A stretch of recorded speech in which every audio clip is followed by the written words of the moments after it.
ఈ గ్రామ పంచాయతీలో మీరు సర్పంచ్ బరిగా ఏ నమ్మకంతో పోటీ చేస్తున్నారు? నేను ఎగ్గాం బాబుల్గాం గ్రామ ప్రజల కోసం, వాళ్ళ కోసమే తప్పిస్తూ, వాళ్ళ కోసమే పనిచేస్తూ, వాళ్ళ కష్ట సుఖాల్లో అర్ధరాత్రి అయినా ఏ టైం అయినా అన్ని వేళలా వాళ్ళకు సహకరిస్తూ, వాళ్లకు ఆదుకుంటూ, వాళ్ళ పని నా పని అనుకొని నడిపిస్తూ చేస్తున్నాను. వాళ్ళే నా బలం బలగం. అలాగే వాళ్ళు నాకు సహకరించి వాళ్ళే నిలబడమన్నారు. వాళ్ళ కోసమే నా తపన, వాళ్ళే నా ధైర్యం, వాళ్ళే నా బలం బలగం. మీరు ఈ గ్రామ పంచాయతీ కోసం ఎలాంటి సహాయ సహకారాలు అందించిండ్రు?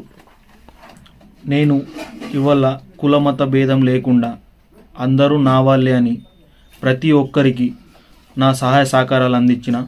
సబ్సిడీ పరంగా కానీ, సీఎం రిలీఫ్ ఫండ్ కానీ, తర్వాత కళ్యాణ లక్ష్మి కానీ, ఇందిరమ్మ హౌస్ కానీ, ఏమైనా ప్రోగ్రామ్స్ ఉండని, ఏమన్నా చిన్న చిన్న పంచాయతీలు ఉండని, ప్రతి విషయంలో మన వాళ్ళే అని, మనోళ్ళే అని అందరికీ సహాయ సహకారాలు నాకు తోచినంతగా వాళ్ళకు చేయడం జరిగింది.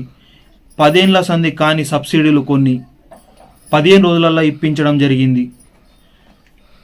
తర్వాత హాస్పిటల్లో బాధపడుతున్న ప్రతి ఒక్కరికి సీఎం రిలీఫ్ ఫండ్ ఇప్పించడం జరిగింది. మహేందర్ గారు, మీరు ఒక యువకులు, మీ గ్రామంలో ఉన్నటువంటి యువకుల కోసం మీరు సర్పంచ్గా గెలిస్తే ఏం చేస్తారు? ఎస్ అన్న, ఇది మంచి ప్రశ్న. నేను ఒక నిరుద్యోగ అన్న కోసం, చదువుకున్న విద్యార్థి కోసం లైబ్రరీ పెట్టించి వాళ్ళ కోసం వాళ్ళకు చదువుకునేలాగా ప్రతి పుస్తకాలు పెట్టి వాళ్ళు మంచి భవిష్యత్తులో ఎదగాలని వాళ్ళ కోసమే నా తపన. ఇక్కడ యువత కూడా బాగుందన్న. వివిధ క్రీడా రంగంలో క్రికెట్ కానివ్వండి, వాలీబాల్ కానివ్వండి, ఫుట్బాల్ కానివ్వండి, అందులో బాగా ఉన్నారు, బాగా ఆడతారు. వాళ్ళ కోసం నా సొంత సహకారంతో, సొంత ఖర్చుతోని వాళ్లకు డిస్టిక్ లెవెల్ కానీ, నేషనల్ లెవెల్ కానీ, స్టేట్ లెవెల్ కానీ నా సొంత ఖర్చులతోని వాళ్లకు ప్రోత్సహిస్తూ, వాళ్లకు ప్రతిదీ అందిస్తూ, వాళ్ళ కోసం డిస్టిక్ లెవెల్ కానీ, స్టేట్ లెవెల్ కానీ ఖర్చులు, నా సొంత ఖర్చులు భరిస్తాను, వాళ్ళకు ప్రోత్సహిస్తానన్న. ఈ గ్రామంలో ఉన్నటువంటి ఆడపడుచుల కోసం మీరు గెలిస్తే ఏం చేస్తారు? చాలా మంచి ప్రశ్న అన్న. ఇక్కడ ఉన్న ప్రతి ఆడపడుచులకు కానీ చాలామంది ఉన్నారన్న. వాళ్లకు ఐకేపీ పరంగా నా వంతు గవర్నమెంట్ తరపున సహాయ సహకారాలు అందించి వాళ్లకు ఫస్ట్ ఐకేపీ భవనం నిర్మించడం జరుగుతుంది. దానికోసం నేను ఎల్లవేళలా ప్రయత్నిస్తా.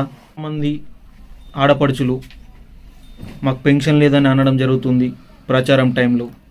వాళ్లకు కలెక్టర్ ఆఫీస్ కానీ, మినిస్టర్ దగ్గర కానీ సహకారాలు అందించి, వాళ్ళకు వివరించి, వాళ్లకు పెన్షన్ పెట్టించడం, నా వంతు సహాయం గవర్నమెంట్ తరపున సాయం చేయడం. ప్రతి ఒక్క మహిళకు పెన్షన్ ఐడి ఓపెన్ కాగానే పెన్షన్ పెట్టిస్తా. కలెక్టర్ గారి దగ్గర, మినిస్టర్ దగ్గర వెళ్ళి గవర్నమెంట్ తరపున కొట్లాడి వాళ్ళ ప్రతి ఒక్కరికి నా ఎగ్గాం బాబులం ప్రజలకు పెన్షన్ పెట్టించడం జరుగుతుందన్న. ఏవైతే కుట్టు మిషన్లు కావచ్చు, పిండి మిషన్లు కావచ్చు, ఇస్తరాకులు తయారీ సామాగ్రి మిషన్ కావచ్చు, ప్రతి ఒక్కరికి గవర్నమెంట్ తరపున సహకారాలు చేస్తూ వాళ్ళ కోసమే తప్పిస్తూ ప్రతి ఒక్కటి పెట్టించడం జరుగుతుందన్న.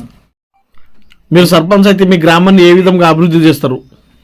అన్న, ఇక్కడ చాలా రోజుల నుంచి ఇక్కడ అలుగురు ర్యాన్ ఉంది, అక్కడ ఒక బ్రిడ్జ్ కట్టిస్తాను గవర్నమెంట్ సహకారంతో. అలాగే బాల్గాం వెళ్ళే దారి బాగా ఇదైపోయింది, పాడైపోయింది. ఆ రోడ్డు గవర్నమెంట్ తరపున నా వంతు నేను కష్టపడి వాళ్ళ కోసం ఆ రోడ్డు వేయిస్తాను. మినిస్టర్ గారి దగ్గరనే కానీ, సెంట్రల్ ఫండే కానీ, స్టేట్ ఫండే కానీ మా సార్ దగ్గర వెళ్ళి చెప్పించడం జరుగుతుంది. తర్వాత అలాగే ఇక్కడ చేన్ల దారులు అనేటివి ఉన్నాయన్న, అక్కడ కూడా దారులు మంచిగా చేయిస్తాను. ఇక్కడ ఏ గల్లీలు అయితే మోర్లు లేవో ఆ మోర్లకు కూడా సహాయ సహకారాలు అందించి గవర్నమెంట్ తరపున నేను కృషి చేసి, తపన చేసి అవి కూడా తెప్పిస్తాను. అలాగే ఇక్కడ కొన్ని ఇంద్రమ్మ ఇండ్లు వచ్చినాయి, ఇంకా కొన్ని రాలేవు. వాళ్ళ కోసం మళ్ళీ ఇంద్రమ్మ ఇండ్లు పెట్టించడం జరుగుతుందన్న. తర్వాత ఇక్కడ కొన్ని డ్రైనేజ్లు, కొన్ని సీసీ రోడ్ల సీసీ రోడ్స్, వాటి కోసం కూడా తప్పిస్తూ గవర్నమెంట్ తరపున సహకారాలు అందిస్తాన్న. ఊరు కోసం దారులు కానీ, మోర్లు కానీ, డ్రైనేజ్లు కానీ, రోడ్స్ కానీ, అక్కడ కల్వర్ట్ దగ్గర మాటేం నుంచి బిజ్జూరు వెళ్ళే దారికి 2 సైడ్స్ కెమెరాలు పెట్టిస్తా, సీసీ కెమెరాలు. అలాగే ప్రతి గల్లీలా చెత్త శుభ్రం చేయిస్తా. చెత్త ఎక్కడంటే అక్కడ పాడేయనీయకుండా ఒక్కతట డంపు చేయిస్తా. తర్వాత అక్కడి నుంచి ప్రతి ఒక్క గల్లీకి పరిశుభ్రంగా ఉంచుతా. ఈ విధంగా నా గ్రామాన్ని డెవలప్ చేసుకుంటానని ఎగ్గాం బాబుల్గాం గ్రామ ప్రజలకు చెప్పడం జరిగింది. మీరు ఈ గ్రామ పంచాయత్ సర్పంచ్ అభ్యర్థిగా ఏ గుర్తుతో ముందుకెళ్తున్నారు? ప్రజల నుండి ఎలాంటి ఆశీర్వాదం పొందాలనుకుంటున్నారు? ఇక్కడ ఎగ్గాం బాబుల్గాం నా గ్రామ పంచాయతీ అన్న, నాకు వచ్చిన గుర్తు కత్తెర గుర్తు. నా నంబర్ 2వ నంబర్. ఎగ్గాం బాబుల్గాం ప్రజలు నన్ను భారీ మెజారిటీతో గెలిపించాలని. నా పేరు సిర్మన్ మహేందర్, నా గుర్తు కత్తెర గుర్తు, 2వ నంబర్. సార్ నన్ను గ్రామ సర్పంచ్ అభ్యర్థిగా గెలిపిస్తారని, భారీ మెజారిటీతో గెలిపిస్తారని ప్రతి ఒక్కరికి వేడుకుంటున్న పాదాభివందనాలు.